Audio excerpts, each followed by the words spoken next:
So another video, and I just thought that I would do it on my faith because it's an important factor of my life, and it means a lot to me. It's really strange because just before I was gonna film this video, I was on Instagram just going through, you know, scrolling as you do, and this video came up of this artist who used to be saved, a Christian, and he decided he didn't want to follow the faith anymore, but he did it quite publicly, and he posts videos. I was on his page and I could see that he was posting a lot of videos and pictures and stuff of things that went against what I believe in a slanderous kind of way, and I took so much offence to it simply because you used to believe it and you don't, which is 100% fine, you know, everybody's entitled to their own opinion. But my thing was that just because you don't believe it anymore doesn't mean that you need to now hate on what people are believing, and what obviously is something that has so much value to so many thousands of people out there. And I just found it so disrespectful, and I got really annoyed about it, and it kind of put me in a frame of mind like, I don't even want to film no more because I'm that annoyed. And I was trying to figure out, okay, why are you getting this worked up about it though? Like, it's just a video, you can't let that discourage you. So I thought I'm still going to film anyway regardless. It just shows you, like, sometimes you can, how something so small can affect you, and then it can just trigger off other things for the rest of the day. So yeah, today's video is just about my faith, what I've experienced or gone through, and I hope you enjoy.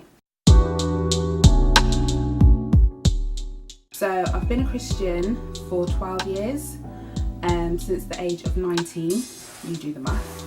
It's a long time, but it's not a long time compared to others. No. Short answer, no, I haven't.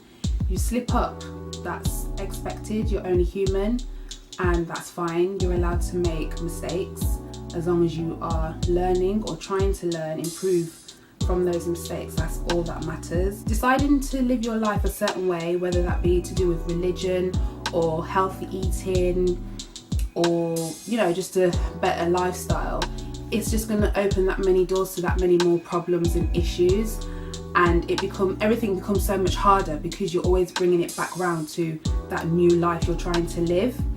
And that's when I find a lot more problems can come your way. Deciding to become a Christian, it made me more conscious of all the decisions that I was making in my life, because I was conscious that I wanted them to be the right ones, and I was doing things for the right reasons, and I was doing things in accordance to God's plan for my life and not just what I wanted to do.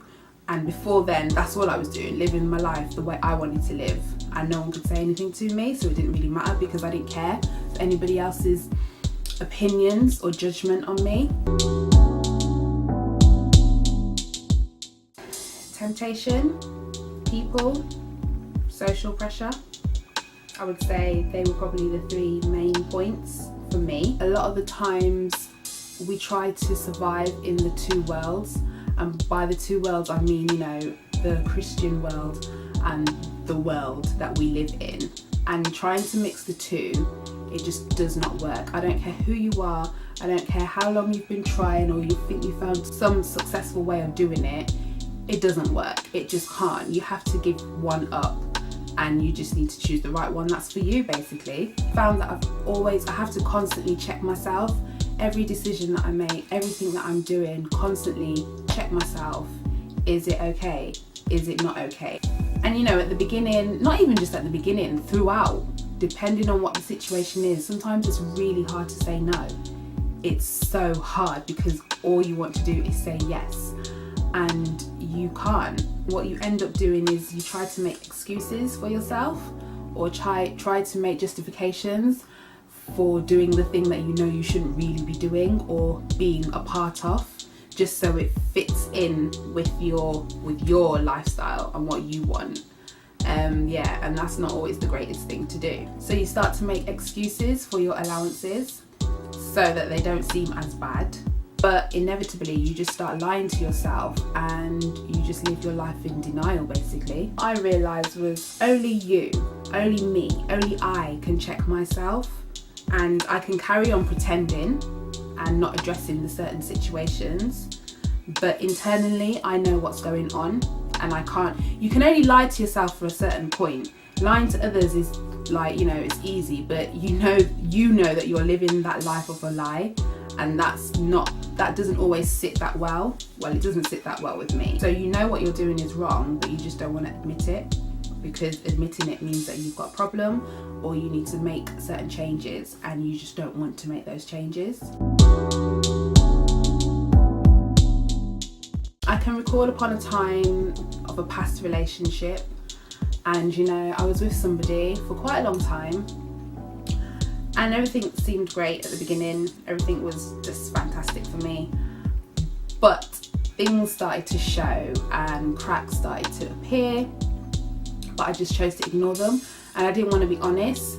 And long story short, in the end, I knew that that person wasn't for me, and I don't think I was obviously for that person, and I had to admit that. And that was really hard because I was in love and I didn't want to break away, and I was scared of the unknown, but I just kept feeling this isn't right, this isn't for me. What do I do? How can I go about this? Because I don't want to call it quits just like that. And it was a time in my life when I was beginning to talk to God more, because I had forgotten about him and left him on the back burner. And I just had to be honest with myself and say, you know what, I'm just going to do this. It might be a bit scary, but I'm going to trust God, and let's see what happens. Let me see if you will prove yourself to me. And I prayed a prayer, and I just said, God, if this relationship isn't for me, I want you to mash it up. But I don't want you to just break it up a little bit and I'm still a bit iffy, but you maybe what? I want you to mash it up, like break it, cut it off severely, cut it off. Like, I didn't want nothing to do with it. If you do that, then I know that you are here for me. I know that you're in control of my life, and I'm going to live my life in accordance to what you want. Tell me why. Literally, 2 weeks later, mash up. And there was no coming back from it. It wasn't even like, oh maybe. No, it was just broke up into 1,000 pieces, and I had to leave it there on the floor. In everything, just trust God. In everything, hand it over to him, and he won't fail you. He won't lead you astray. Like, it's not possible. That will never happen. Sometimes we don't want to let go of certain things that are going on in our life because we don't want to miss out. We want to be a part of everything still, Or we just think we know best, and we actually believe that we're in control fully.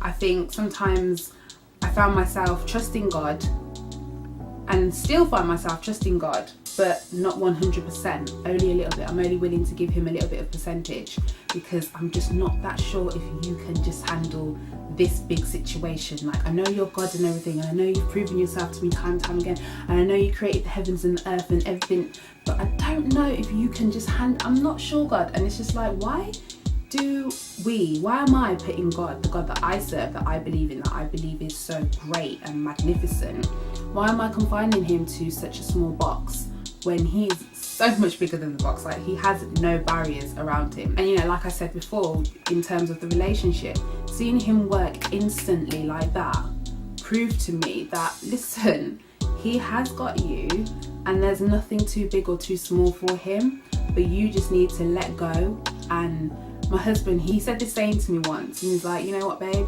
we're just gonna have to let go, buckle our seatbelts and enjoy the ride and trust God on this roller coaster. And it's so true. Lift up your hands and just be like, okay, take the wheel, you're in control. But you have to allow him to have that opportunity to prove himself to you in that sense. There's no point in saying, yeah, I trust God with everything, but I'm just gonna go this way. Yeah, I trust God everything, but no, I'm just gonna do this right now because I know what. You have to give him the opportunity. I just wanted to trust him with everything, every decision, everything going on in my life. I would bring it to him first, because that's how much I put my faith and my trust in him. And I believe having the faith, having the trust, they just go hand in hand. Staying on track, meaning it's so easy to get comfortable, and it's so easy to fall into bad habits, and before you know it, you're way off track and you're just, everything's going wrong and you're like, what is this, please? And before you know it, you're like, okay, but when was the last time I actually prayed? When was the last time I read my Bible? When was the last time I just waited on God? Just in peace and quiet, waited. But you know, at the end of the day, we all live busy lives. Like for me, I'm a mum, I'm a wife, I'm working full time, I've got this commitment, that commitment, and life is just busy and it's constant. But at the same time, I have to constantly, like I said, check myself and make sure that I'm still spending those times with him, because they're the times that I need him to be my strength and my provider. Honestly speaking, I've slipped up on, I can't even count how many occasions. Who is perfect? Nobody. Regardless if you're a Christian or not, you're gonna make mistakes. And I just think it's really important to try and learn from those mistakes. And for me personally, every time I have slipped up and made a mistake, you know, I come back to God and I ask him for his forgiveness. And I believe that he forgives instantly, so I can move on and just try and learn from that. But I think it's really important to understand that when you're asking for God's forgiveness, you're asking from a sincere place and having a sincere heart, because there's no point in making mistakes time and time again, knowing that you're making the mistake, and because God is a forgiving God, I'm so sorry God, I didn't mean to do XYZ, forgive me. 2 days later doing the same thing again. Like, you're not learning from that. That forgiveness that you're asking for isn't sincere. So why do you expect God to honour that when you're not even being honest or coming from a genuine place? Yeah, sometimes I do, and sometimes I think I'm judged even by other Christians, and that can be even more hurtful. But I always bring it back to, who am I living my life for? You know, all I aim to do is be pleasing in God's eyes and not judgmental people. So there's going to be judgmental people in every walks of life, in everything that you're doing, and that's never going to change. But you can't live your life for them.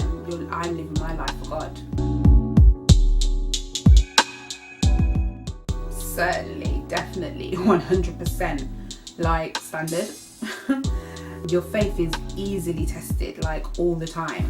And when your faith is tested on things, you, like, all the faith, all the miracles, all the time God's proven himself to you before, they fly out your head, they've gone, you've forgotten about them, and you just forget that God worked in your favour. And it's in those times when something seems so impossible, I have to put my trust and faith in him and believe that he can do it. He's done it before. A lot of Christian people, you hear them say he's done it before and he will do it again. And it's just, it sounds cliche, but it's just so true. There's nothing too great for him to do. There's nothing too great for him to accomplish. And my faith allows me to believe in that. And when I believe in it, truly believe in it, when I hand that issue over to God and just say, you know what, I can't, you're gonna have to do this. He does it. He will do it. It doesn't mean that it's going to happen instantly all the time, and it doesn't mean it's something that's, you know, overnight, tomorrow he's just going to work it out. It doesn't mean that you need £1,000 and book £1,000 in. Oh my gosh, it's amazing. It doesn't mean it's going to be that simple, but it doesn't mean it's not going to happen. And in those times when things seem so impossible, that's when I need to trust him the most and trust his word being the Bible, and find comfort in that. Because I believe it's the enemy, and by the enemy I say it's the devil. He'll put doubt in your head. He'll cause doubt. He'll cause questions, and before you know it, God, no, you can't handle this, so I'm just going to do what I think is best. And it flops. Why does it flop? Because we thought we knew best. I thought I was in control. No. Learning to trust God when life is a bliss, that is the easiest thing to do.